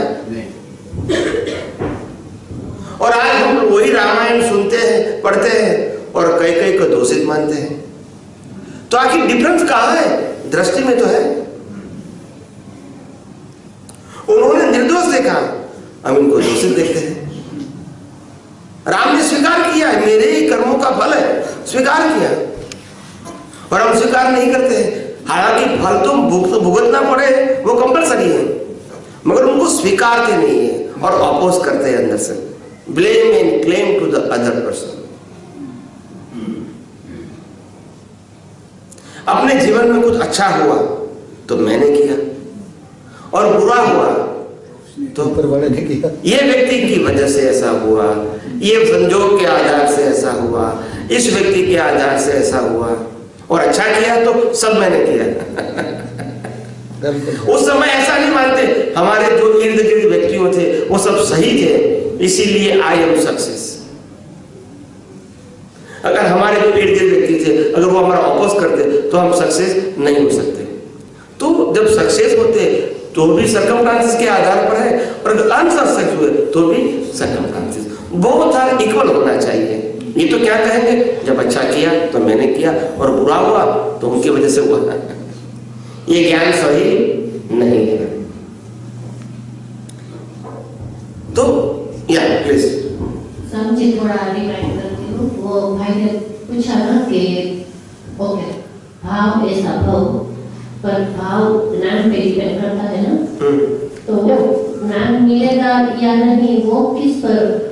आपका ज्ञान मुझे पहले चाहिए था लेकिन अब मिला, वो क्यों? इसी बिकॉज पुरुषार्थ इस भाव में नहीं किया, या प्रारंभ में था लास्ट हो का, इसलिए आपका ज्ञान मुझे अब आज मिला। देखो, ज्ञान मिलना वो भाग्य की बात है। जब पिछले अवतार में अच्छा भाव किया होगा तभी ये भाग्य में ज्ञान मिलेगा। कई लोग ऐसे हैं जो ज्ञान के लिए तड़प रहे हैं मगर संजोग नहीं है, या किसी को नौकरी है, या किसी को बिजनेस है, या किसी को परिवार का काम है, या किसी को आना है फिजिकली अनफिट, या किसी को आना है बहुत दूर है, उनके पास पैसा नहीं है। बहुत सारी वजह हो सकती है। ये कर्मों का फल है। अगर ज्ञान भी मिलना ये कर्मों का फल है। आप समझे ना, अभी जो पुण्य है लेके आए तभी मेरे को संजोग सत्संग के अच्छे मिलेंगे, और उसमें से जो ज्ञान मिलेगा उससे मैं और आगे बढ़ूंगा। मगर मैंने भावना क्या किया है पिछले अवतार में, बस मेरे तो खाना है, पीना है, बस मस्त रहना है बस। और अभी आप कहोगे मेरे को ज्ञान पाना है, कैसे पा सकते हो? आपने आपकी सभी प्रकार की जो क्रेडिट थी पुण्य, तो उसमें कंज्यूम कर दिया 5 सेंसेस के सब्जेक्ट में। अच्छा सुनना है, अच्छा देखना है, अच्छा स्मेल करना है, अच्छा खाना है, अच्छा स्पर्श करना है, उसमें लगा लिया आपने पुण्य। अभी कहता है मेरे को भगवान की भक्ति करना है, समय नहीं मिलेगा क्योंकि आपने बीज बोया नहीं है, फल कैसे आएगा? तो उनके लिए संजोग चाहिए। क्या चाहिए? तो पहले भाव चाहिए, और भाव से भाव होता है। आपका कोई भी संजोग जो बनता है as per the due date of your previous birth cause. पिछले अवतार में आपने जो कुछ भी कर्म किया है उसकी ड्यू डेट के मुताबिक आपको संजोग मिलता है। कई लोग ऐसे होते हैं 18 साल में शादी हो जाती है, कई लोग ऐसे होते हैं 28, 38 तक भी शादी नहीं होती है, नहीं करना चाहते फिर भी नहीं होती है। ऐसा नहीं कि नहीं करना चाहते, तो सबका अपना अपना ये कर्मों का फल है। कई व्यक्ति को पैसा कमाना है, नहीं कमा सकते, मेहनत तो करते हैं, कई लोग बोलते हैं हम भी 8 घंटा मेहनत करते हैं, हमको तो 200 पाउंड मिलता है। ये व्यक्ति 8 घंटा काम करती है, उनको 500 पाउंड मिलता है। ये व्यक्ति 8 घंटा काम करती है, उनको 2000 पाउंड मिलते हैं। सबका अपना अपना तकदीर होता है। मेहनत तो सब करते हैं, मगर बिना तकदीर कुछ नहीं मिलता है। समय से पहले क्या बताया? समय से पहले और तकदीर से ज्यादा कभी नहीं मिलता है। समय से पहले भी नहीं मिलता है और तकदीर से ज्यादा भी नहीं मिलता है। हाँ जी स्वामी जी, आपने जैसे बताया कि एक कर्मों का फल है, जो पूर्व कर्म जन्म में आपने जो कुछ किया है उसका आप ज्ञान जो भी मिलना है इस जन्म में मिलेगा उसके। कई बारों में जैसे क्रिश्चियन लोग हैं वो मानते ही नहीं कि जैसे आप पूर्व जन्म मानते हैं, रीइंकार्नेशन बोलते हैं, वो मानते नहीं। उनके बारे में क्या विचार है? बताओ। उनका भाई साहब का प्रश्न है कि भी लोग कर्म के सिद्धांत को नहीं मानते या पुनर्जन्मों को नहीं मानते या तो आत्मा को भी नहीं मानते, तो उनके लिए क्या है? तो सिंपल बात है, law of nature is applicable to any living creature, either you believe it or not. आप मानो या ना मानो, कुदरत का कानून सबके लिए इक्वल है। मैं नहीं मानता हूं, ये मेरी वीकनेस है, ये मेरी कमजोरी है। अगर यहाँ यूके का लॉ अगर मैं नहीं बिलीव करता हूँ, अगर मैं लॉ को ब्रेक कर दिया तो पनिशमेंट होगी कि नहीं होगी? बोला मैं नहीं जानता हूँ या नहीं मानता हूँ, चलेगा? चलेगा? मैं यहाँ वन में चला गया, बोला मैं लॉ को नहीं मानता हूँ, और पुलिस आएगी तो क्या होगा? बोला मैं नहीं मानता हूँ, चलेगा? Law is applicable to any living being creature, either they believe it or not. ऐसे कुदरत का कानून है, वो सबके लिए इक्वल है। हम नहीं मानते हैं या नहीं समझते, वो हमारी कमजोरी है, उसमें कुदरत का कानून परिवर्तन नहीं होगा। मैं कहता हूं कि मैं पुनर्जन्म में नहीं मानता हूं, फिर भी होगा, because law of nature, not because of religion. मैं कर्म के सिद्धांतों को नहीं मानता हूं, फिर भी मेरे जीवन में सफरिंग आएगी, because of law of nature. Law of nature is not depend on your belief. आपकी मान्यता के ऊपर कुदरत का कानून काम नहीं करता है। कुदरत कानून वो अपने लॉ के हिसाब से काम करता है। कोई व्यक्ति किसी का खून कर दे और वह कहता है मैं यहाँ के कानून को मानता नहीं हूं, चलेगा? चलेगा? क्या आपकी मानने न मानने से वो कानून फर्क होगा? कानून सबके लिए एक ही है, you believe it or not. अगर आप नहीं जानते तो भी वही कानून लगेगा। बोला मेरे को कानून मालूम नहीं था इसीलिए मेरी गलती हो गई, चलेगा? नहीं चलेगा। आप नहीं जानते, वो आपकी कमजोरी है, यू हैव टू नो। ऐसे कुदरत का कानून जो है वो हमारी मान्यता के ऊपर नहीं है। आप मानो या ना भी मानो, मगर आपको सफरिंग आएगी। This is the law. Ram Krishna Mahavir को भी अपने जीवन में सफरिंग आई थी, तो मानने न मानने से नहीं होता है, सबके लिए इक्वल है। नहीं जानते, देखो 5 साल का बच्चा है, 25 साल का बच्चा है और 50 साल का व्यक्ति है। ये तीनों व्यक्ति के पास ज्ञान अलग अलग है, लेवल ऑफ अंडरस्टैंडिंग अलग अलग है। आप समझे? उसका मतलब ये नहीं है कि गलती की भुगतान नहीं करनी पड़ेगी, कोई भी उम्र में करनी पड़ेगी। बच्चे भी होंगे जिसको खाना नहीं मिलता है, कपड़े भी नहीं मिलता है, पढ़ना भी नहीं मिलता है, ये उनके कर्म है। 25 साल का युवन है जो पढ़ नहीं सकता है आगे, ये भी उनके कर्मों का फल है। आगे जाके 50 साल का व्यक्ति है, वो खुद मकान नहीं खरीद सकता है, उनकी अनएबिलिटी है, ये उनके कर्मों का फल है। उसका मतलब ये नहीं कि 5 साल का बच्चा है तो उसको सफरिंग नहीं आएगी, 50 साल का उसको आएगी, नहीं, सबको आएगी। आपकी मैच्योरिटी है या नहीं है, suffering is always there because has for your previous birth karma. आपको जानने की जरूरत है कि मेरा जो बाह्य जीवन है वो कर्मों की फल स्वरूप है, चाहे मैं उसको मानूं या ना भी मानूं। कल क्या होगा वो हमको नहीं मालूम, कुदरत को मालूम है, क्योंकि they give the circumstances of suffering. मेरा जो भी कर्म होगा पाप और पुण्य का, उनके मुताबिक वो संजोग क्रिएट करेंगे फॉर माय सफरिंग। मेरे को नहीं मालूम कल क्या होने वाला है, हम कोई नहीं जानते कल क्या होने वाला है, मगर होने वाला जरूर है सबके जीवन में, अच्छा या तो बुरा। तो कुदरत के पास हर प्रकार का कर्म का ज्ञान है कि ये व्यक्ति ने कर्म कौन से किए, उनको क्या फल देना चाहिए।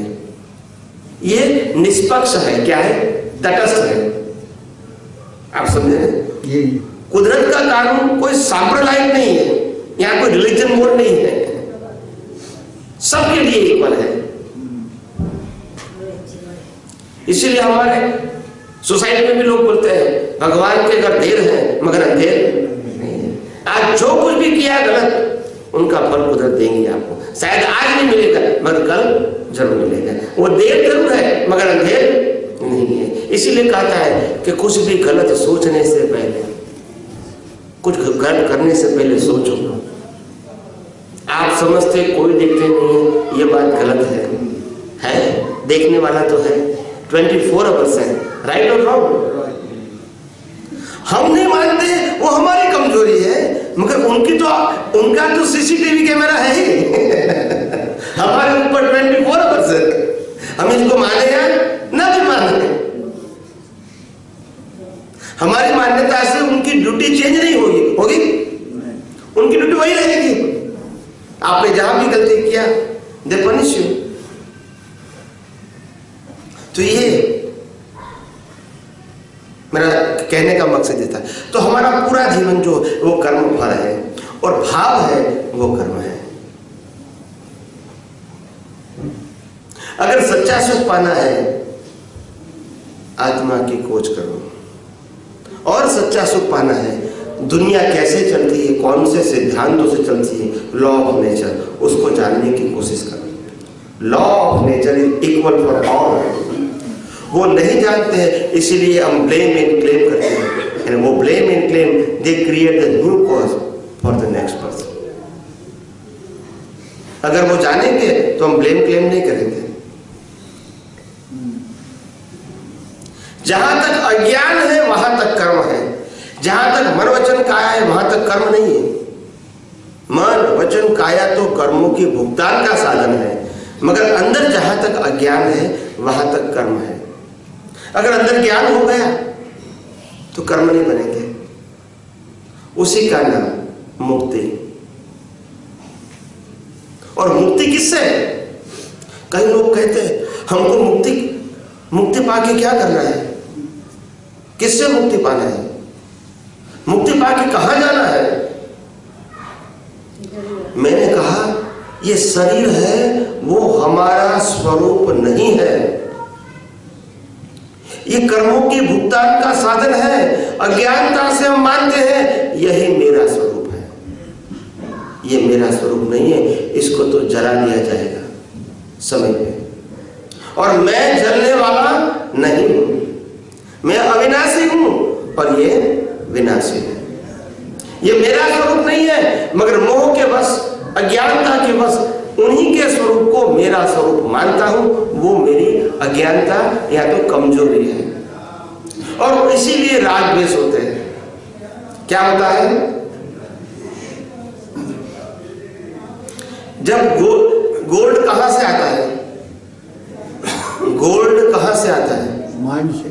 माइंड से आता है। गोल्ड माइंड से गोल्ड निकलता है। वो निकलने के बाद बड़ी बड़ी ईंटें बनाते हैं 10 kg की, और वो सप्लाई बड़े बड़े बिजनेसमैनों को, कंपनियों को सप्लाई करते हैं। फिर कंपनी वाला छोटी छोटी कंपनियों को देती है, फिर छोटी छोटी कंपनी वाला उससे भी कंज्यूमर को देते हैं। जैसे रिटेलर होते हैं, 25 ग्राम 50 ग्राम 100 ग्राम का सिक्का बना के देते हैं। फिर छोटे छोटे आदमी हैं उसको बाय करते हैं, 10 ग्राम 20 ग्राम 50 ग्राम 100, जिसकी कैपेसिटी है वो बाय करके वो अपना ज्वेलरी बनाता है, गहना बनाता है। वो गहना बना के सास बहू को देती है, फिर बहू अपने बहू को देती है। ऐसे 40 50 100 हाथ में जाता है एक ही ज्वेलरी। बाद में अर्थक्वेक होता है तो गोल्ड कहां जाएगा? यहां से निकला और यहां इन बिटवीन कौन मालिक है उसका? मालिक कौन है? निकला यहां से और गया भी यहां, तो मालिक कौन? और हमारे संसार में जो फाइटिंग पैदा होती है ना, वो मालिक ही से होती है। राइट और रॉन्ग? इसी का नाम है अज्ञानता। हमको कुदरत देते हैं, किसके लिए देते हैं? Only for suffering, not for the ownership. आपको कोई चीज मिलती है वो सफरिंग के फॉर्म मिलती है, और जो चीज चली जाती है वहां सफरिंग का एंड हो गया, चाहे अच्छे संजोग है चाहे बुरे संजोग है। सबका टाइम होता है, क्या होता है? सफरिंग का, कर्मों की भुगतान का टाइम होता है। कोई भी चीज हमको मिलती है अच्छी चीज तो हमको अच्छा लगता है, समय आती तो वो चीज चली जाती है, साधन भी चले जाते हैं, व्यक्ति भी चली जाती है, संपत्ति भी चली जाती है और सत्ता भी चली जाती है। ये स्वभाव है। मगर कोई भी चीज हमको मिलती है व्यक्ति के रूप में, साधन के रूप में, संपत्ति के रूप में, तब हम कहते हैं कि I am owner. That is the big ignorance. हम कभी मालिक नहीं हो सकते। कभी मालिक नहीं हो सकता है? नहीं, कभी मालिक नहीं। क्या कोई व्यक्ति के मालिक हो सकते हैं? हो सकते हैं। जैसे ये कर्मों का फल है।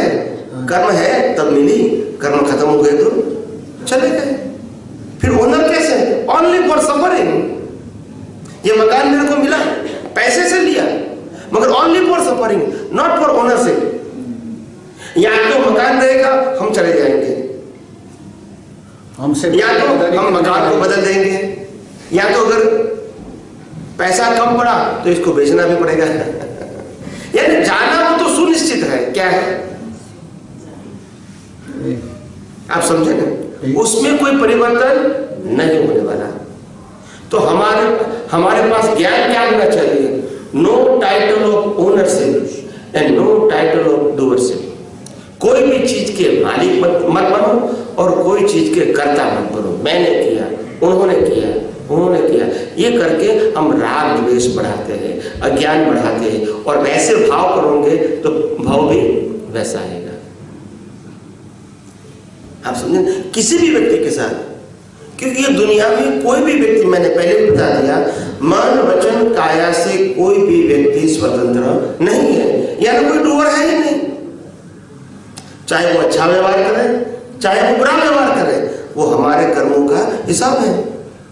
और चीज की बात पता है, हम मालिक ही करते हैं, ये मेरी चीज है, ये मेरी व्यक्ति है। वो कर्मों के वश है, आज है और कल नहीं होगी। एंड तो होने वाला है ना, एंड तो होने वाला है बस। तो ये अज्ञानता से मालिकी बन जाती है। Title of ownership and title of doership, they create the new cause for the next person. या आप कुछ कहना चाहते हैं? हाँ जी, मैं बोल रहा था कि जैसे आपने ओनरशिप की बात की है, मालिक की बात की है, तो एक आदमी था, किसान था, उसके पास बहुत जमीन थी, बहुत जमीन थी। वो किसी को दिखाने चला गया, बोलता कि देखो मेरी जमीन है, एक इधर से लेकर सब मेरी जमीन है। तो उसको जो साथ आया था वो बोलता कि अच्छा, इससे पहले किसकी थी? मेरे बोलता है मेरे बाप की थी। इससे पहले किसकी थी? मेरे बाबा दादा की थी। उसके पहले किसकी थी? परदादा। जब वो ऐसे ही सवाल करता गया तो उसको ज्ञान हो गया कि मेरे से पहले भी कितने ही आ गए हैं और मेरे के बाद भी और आएंगे। तो अभी जिस जगह हम बैठे हैं, इस जगह पता नहीं कितने पहले बैठे हैं, कितने फिर बाद में हमारे बैठेंगे। तो आपकी बात सही है कि जो माल की दावा करना है, अज्ञानता। बस आप जो चीज आपको मिले उसके भुगतान करो, ओनरशिप मत करो, क्योंकि वो जाने वाली है, वो पक्का है। मगर जब पहले जानेंगे, पहले ही हम ओनरशिप नहीं करेंगे। देखो करेंसी की बात करो, ये करेंसी वो प्रिंट कौन करता है? Reserve bank, right? Reserve bank of UK उसको प्रिंट करता है। वो प्रिंट करते करते करते हमारे घर पे आती है, राइट? हम क्या कहते हैं? ये पैसा हो सकता है कितने हाथों के बाद हमारे पास आए और हमारे पास भी दूसरे आदमी जाएगा कि नहीं? ये तो नियम है ना। मगर जब मेरे पास आया तो आई एम ओनर। बस ये हमारी कमजोरी है। मालिक की मत करो, जो प्राप्त होता है उसका उपयोग करो, वो कोई मना नहीं करते। ओनरशिप मत करो। कैसे भी करके अगर वो पैसा चला गया, समझना वही मेरा कर्मों का फल था। और स्वामी जी जब उपयोग नहीं कर पाते तो भाव मत बिगाड़ो। हाँ, अगर कोई व्यक्ति हमको चीटिंग करता है और पैसा ले गया, भाव मत बिगाड़ो। बस हो सके तो वापस लेने का प्रयास जरूर करो, भाव मत बिगाड़ो। भाव बिगड़ा तो भाव बिगड़ा। अगर कोई दे नहीं पाता है तो भी उसके लिए ऐसा मत करो कि ये कैसा आदमी है, दे नहीं। किसी के लिए गलत मत सोचो। इतना जरूर ध्यान रखो, आपके हाथ से अगर कोई ले सकता है, तकदीर में से नहीं ले सकता। हाथ में से ले सकता है मगर तकदीर में से। एक बात और भाव के पर आती है कि रामायण में हमने सुना है कि कौशल्या के एक वचन से राम जी को वनवास को करना पड़ा। तो उसके पीछे मंथरा का भी हाथ था, जिसने कौशल्या को वो उसका इंटेंशन पर तो वही कहते हैं। और उससे हम क्या कहते हैं आजकल कि बस जहाँ महिलाएं होती है तब ये सब होता ही रहता है। तो ये भी नहीं बोलना चाहिए, लेकिन जनरलाइजेशन क्यों ऐसा कहते हो? महिलाओं का क्या है? पुरुष और स्त्री वो तो एक प्रकार की कुदरती रचना है, कर्मों के बस। क्या बताया? कर्मों के बस। कर्म के बस। सबका अपना अपना रोल होता है, तभी तो सोसाइटी बनती है, तभी परिवार बनता है। तो इसलिए किसी को छोटा किसी को बड़ा करना ये ठीक नहीं है, ये हमारी अज्ञानता है। क्या है? सबका इस दुनिया में इक्वल राइट है और सब अपनी ड्यूटी बजा रहे हैं एज पर हिज कैपेसिटी। तो इसलिए किसी को छोटा कहो, किसी को बड़ा मानो, ये ठीक नहीं है। आप कहो कि जो घर चलाना है वो महिलाओं का काम है, वो अच्छी तरह कर सकते हैं, और पुरुष है वो पैसा कमा सकते हैं। तो दोनों का रोल अलग है। क्या है? रोल अलग है। आप समझ गए? तो अपने अपने जो रोल अदा करना है जीवन में वो खुद करते हैं। क्या बताए? जो रोल है वो खुद करते हैं। तो ऐसे इसलिए ऐसा मत मानो कि भाई लेडीज जो होती हैं वो कमजोर होती है, पुरुष जो है वो पावरफुल है। वो सही नहीं है।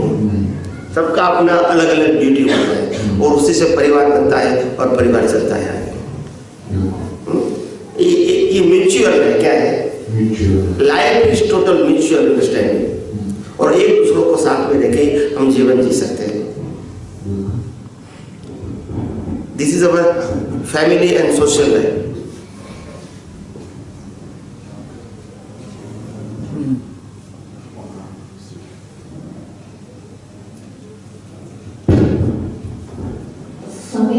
कोई पैसा हमारा वापस न दे और कोर्ट में केस करे तो फिर हम राजवेश नहीं करे, लेकिन सामने वाले को तो दुख होगा, वो मेरे हम पर तो वो पकड़ रखेगा ना। तो उसमें हमें पैसा नहीं देता है उसकी बात करते हो कि कोर्ट केस करते हो उसकी बात करते हो? कोर्ट केस में हमें वापस चाहिए हमारा पैसा। तो उसके लिए कोर्ट केस करते हैं। हाँ, तो उनको दुख होगा। उन्हें तो हम राजवेश के विधान करेंगे, पर उन लोगों को तो हम पर बुरा ऐसा होगा ना, तो उसमें हमें दोष कुछ नहीं लगेगा। इवन इफ हम कोर्ट केस करना वो अपना व्यवहार है। क्या है? It is not crime. आप समझे? ये लीगल बात है। क्या है? इलीगल नहीं है। किसी को मारपीट करना वो ठीक नहीं है, मगर कोर्ट केस करना अगर आपने दिया है, आपके पास प्रूफ है और नहीं देता है तो आप कोर्ट केस कर सकते हैं। It's legal, it is not illegal. उनको दुख होवे ना होवे वो देखने की जरूरत नहीं है। आपने आपका व्यवहार किया, आप समझे? उसके ऊपर ब्लेम करने की जरूरत नहीं है। आपको जो प्रयास करना चाहिए प्रयास वो कर सकते हैं। प्रयास में आ जाता है। प्रयास में आ जाता है। हाँ, प्रयास करने के लिए कोई मना नहीं करते। आपको प्रयास करना चाहिए, वो भी कैसा? सामाजिक प्रयास होने चाहिए, इलीगल नहीं होने चाहिए। ये मैं कहना चाहता हूँ। और आपका जो प्रयास है वो ह्यूमैनिटी के बेस पर होना चाहिए, अनह्यूमन नहीं होना चाहिए। तो कोर्ट केस करना वो अनह्यूमन नहीं है, वो ह्यूमन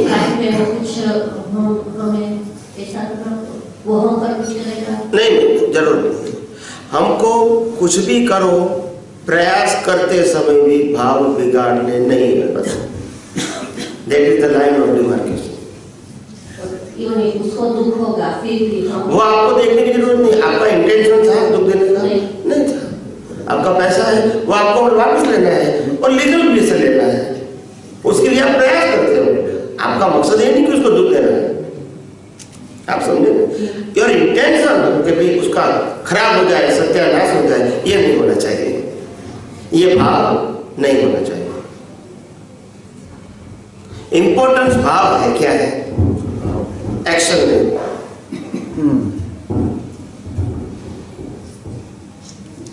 कितने एक बजे तक है, 1 o'clock तक है। या प्लीज। स्वामी जी का नाम बहुत मेरे बहनों ने भाइयों ने सवाल किए हैं कि जब पैसा हम किसी को देते हैं, बिलीव करते हैं कि वो भाई साहब मोड़ देंगे। मैं अभी आपसे सुना कि आप किसी को मत बताओ कि पैसा आपने उसको दिया था। अगर हम ऐसा ही करते जाएंगे, उसको एक दोस्त को पैसा दे दिया, उसने वापस नहीं किया, हम किसको नहीं बताएंगे कि हमने उसको पैसा दिया। दूसरे भाई पर हम बिलीव करते हैं, उसको पैसा दे दिया। अगर जो पहले वाला आदमी है उसके बारे में हम किसी को नहीं बताएंगे तो वो आदमी दूसरे से भी पैसा लेकर, तीसरे से भी पैसा लेकर अपना काम चलाता रहेगा। उसके बारे में कैसे पता चलेगा? पैसा तो हम भूल गए कि हमको पैसा नहीं मिलेगा। क्या मेरा क्वेश्चन बता सकते हैं? कोई आदमी पैसा वो बता सकते हैं, आप व्यवहार में बता सकते हैं, बताना चाहिए ना। ऑफकोर्स, क्यों नहीं? जब उनका व्यवहार बिगड़ा हुआ है तो बताना चाहिए, ये गलती नहीं है, ये गलती नहीं। दूसरा देखो, हमने उनके साथ पैसे का व्यवहार किया था और वो भी हमको वापस नहीं देते हैं, ये बताना चाहिए, उसमें गलती नहीं है। आप जो गलत नहीं बोल रहे, आपके साथ जो हुआ है वही बता रहे हैं, आप समझे जी। दूसरे को फिर देना ना देना उनकी मर्जी की बात है, मगर अगर आपके कुछ रिलेशन में है या तो पहचान में है तो उसको बताना चाहिए, आप समझे? इनसे इनको कंफ्यूजन पड़ती है, वे भाव बिगड़ता है क्या बताने से। क्या पैसा अभी मेरा पैसा लिया किसी ने, मैं बता रहा हूँ किसी को मेरा पैसा, इससे ये कंफ्यूजन उठती है कि भाव तो नहीं बिगड़ता।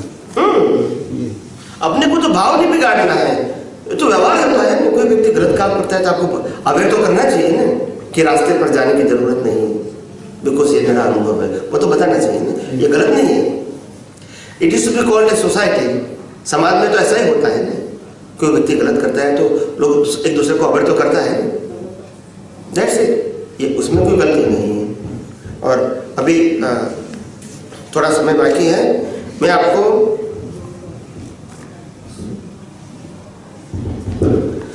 कर्म जो चार्ज करते हैं इसको अगर बंद करना है फॉरएवर और आत्मा का सच्चा सुख अनुभव करना है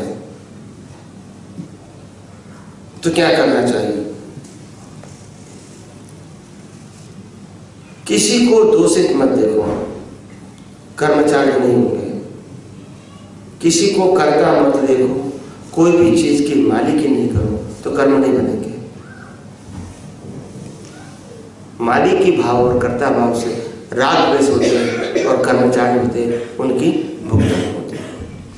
और बाद में मैं आप सबको 3 चीज देना चाहता हूँ।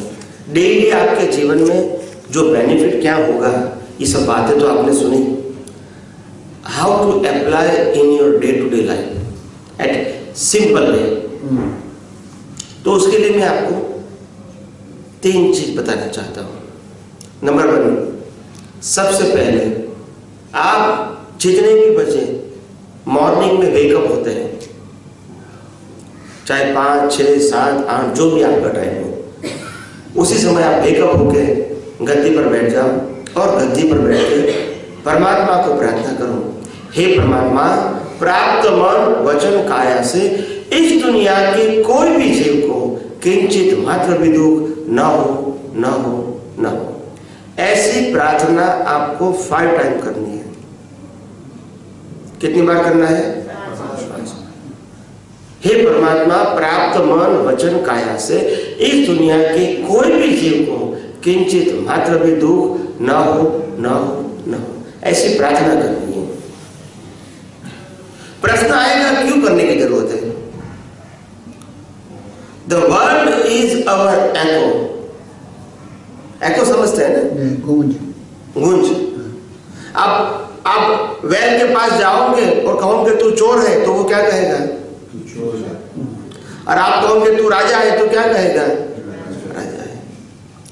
तो हम जब early morning we start our day, वो कुदरत के सामने भगवान की साक्षी में प्रार्थना करते हैं कि भगवान, मैं अभी निश्चय करता हूं, वादा करता हूं, वचन देता हूं कि मेरे मन वचन काया से पूरे दिन में कोई भी जीव को दुख ना हो, ना हो, ना हो। ये मेरी भावना है। तो nature will help you. The world is our echo। आप जैसी भावना करोगे ऐसा संजोग बनेगा। बिल्कुल। सबको समझ में आता है? नंबर 2, पूरे दिन में क्या करना है?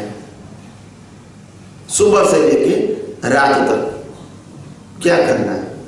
हर व्यक्ति को इनोसेंट देखना। क्या देखना? निर्दोष देखना। हर व्यक्ति को, जिनके साथ हम व्यवहार करते हैं, परिवार में, समाज में, नौकरी, जॉब, बिजनेस, जहां भी, सभी व्यक्तियों को इनोसेंट देखने का, चाहे वो अपना अपमान भी क्यों न करें।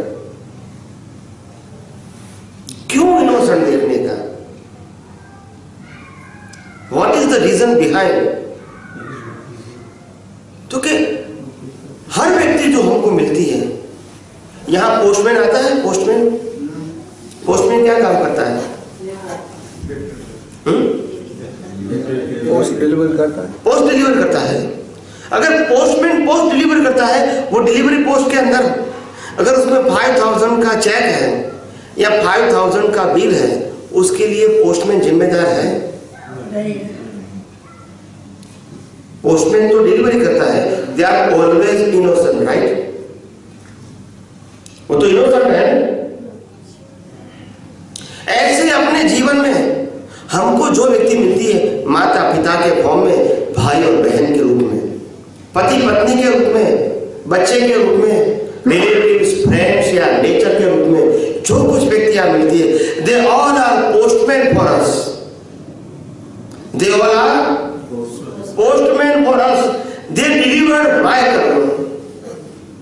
अगर मेरा पाप का उदय होगा तो वो दुख देगा, अगर पुण्य का उदय होगा तो वो सुख देगा।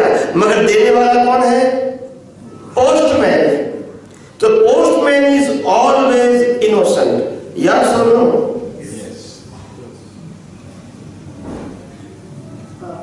जो कर्म की डिलीवरी करता है वो इनोसेंट है कि दोषित है? तो निर्दोष को निर्दोष देखना, ये सही ज्ञान है, और निर्दोष को दोषित देखना ये मिथ्या ज्ञान है। समझ में आया? पूरे दिन की बात करता हूं। या प्लीज। हाँ, आपने ये बात सही की है। जैसे कबीर जी ने कहा था शब्द कि बुरा जब देखकर मैं चला, बुरा न मिला कोई मुझसे बुरा, अपने मन में झांकिया तो मुझसे बुरा है। तो इससे स्पष्ट होता है जो आप बात करते सही करते हैं। दूसरों को तो आप कहते हैं इसमें ये दोष है कि हम अपने अंदर जागते नहीं है कि मेरे में भी कितने दोष हो गए। तो दूसरे को दिखाई देगा पर मेरे को नहीं दिखाई। अपने अंदर देखो, अपने मन में देखो। जी जी। तो दूसरी बात, फिर तीसरी बात बताता हूँ, लास्ट। आप जितने भी बजे सो जाते हो, 9, 10, 11, 12, जो भी आपका टाइम है, सोने से पहले गद्दे पर बैठ जाओ, आंखें बंद कर लो, और सुबह से लेकर रात तक अपने मन, वचन और काया से कोई भी व्यक्ति को अगर दुख हो गया है, मन से यानी विचारों से, जबान से या तो एक्शन से कोई भी व्यक्ति को दुख हो गया है, वो सभी व्यक्तियों को भगवान के सामने याद करके उनके पास क्षमा मांगना। हे भगवान, मैंने उन व्यक्ति के लिए गलत विचार किए थे, या तो गलत भाषा का प्रयोग किया था, या गलत व्यवहार किया था, वो सभी गलतियों को मैं स्वीकार करके मैं उनके लिए क्षमा चाहता हूँ और बार बार ऐसी गलतियां न करूं, ऐसा मैं वचन देता हूँ। हे परमात्मा, आप मुझे शक्ति प्रदान करें। समझ में आया कि नहीं आया? ये रात की बात है। सुबह क्या करना है? सुबह प्रार्थना करना है, मेरे मनोरंजन काय से किसी को दुख ना हो। दिन में क्या करना है? किसी व्यक्ति को दोषित नहीं दिखना है। अगर दोषित दिख जाए तो क्षमा मांगो कि हे भगवान, लॉ ऑफ नेचर के मुताबिक तो कोई व्यक्ति दोषित नहीं है, मगर मेरी अज्ञानता के बस मेरे को दोषित दिख जाते हैं, ये मेरी अज्ञानता है, उनके लिए क्षमा चाहता हूँ और दूसरी बार मैं ऐसी गलतियाँ दोषित देखने की ना करूँ, ऐसी आप मुझे शक्ति प्रदान करें। और रात के समय जब सोते हैं तो मनवचन काया से जो गलती हो गई है या किसी को दुख हो गया है, उनके लिए क्षमा मांग के, शक्ति मांग के सो जाना। ये तीन बातें सबको समझ में आई? It is very effective and applicable और नॉट? तो कोई डिफिकल्ट तो नहीं है?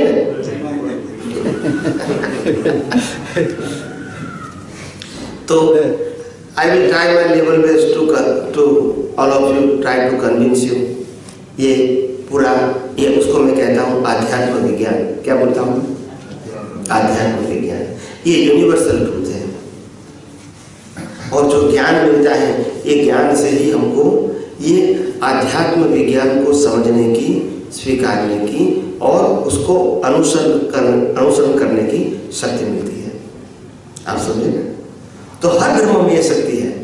हमको ये शक्ति पाके इस सनातन विज्ञान का जीवन में उपयोग करना है, खुद के लिए, दूसरों के लिए नहीं। और लास्ट में मैं छोटी सी प्रेयर करवाता हूँ और प्रेयर भी हम अंदर परमात्मा है उनको ही करते हैं। तो मैं सब हाथ जोड़ के आंखें बंद कर दे और मैं जो भी कहूँ आपको सिर्फ रिपीट करना है। हे अंतर्यामी परमात्मा, आप हर एक जीव के अंदर विराजमान है, वैसे मुझ में भी विराजमान है, आपका स्वरूप वो ही मेरा स्वरूप है, मेरा स्वरूप शुद्ध आत्मा है। हे शुद्धात्मा भगवान, मैं आपको अभेद भाव से अत्यंत भक्ति पूर्वक नमस्कार करता हूँ। अज्ञानता के वश मैंने जो दोष किए हैं, वो सभी दोषों को आपके समक्ष जाहिर करता हूँ। उनके लिए हृदय से क्षमा याचना चाहता हूँ। हे प्रभु, मुझे क्षमा करे, क्षमा करे, क्षमा करे, मुझे क्षमा करे, क्षमा करे, क्षमा करे। और बार बार ऐसी गलतियां न करूं, ऐसी आप मुझे शक्ति प्रदान करें। हे शुद्धात्मा भगवान, आप ऐसी कृपा करें कि हम में से भेदभाव निकल जाए, और अभेद स्वरूप प्राप्त हो। आप और हम अभेद भाव से तन्मयाकार रहे। जय सच्चिदानंद, जय सच्चिदानंद, जय सच्चिदानंद, जय सच्चिदानंद, जय सच्चिदानंद, जय सच्चिदानंद, सच्चिदानंद, जय सच्चिदानंद।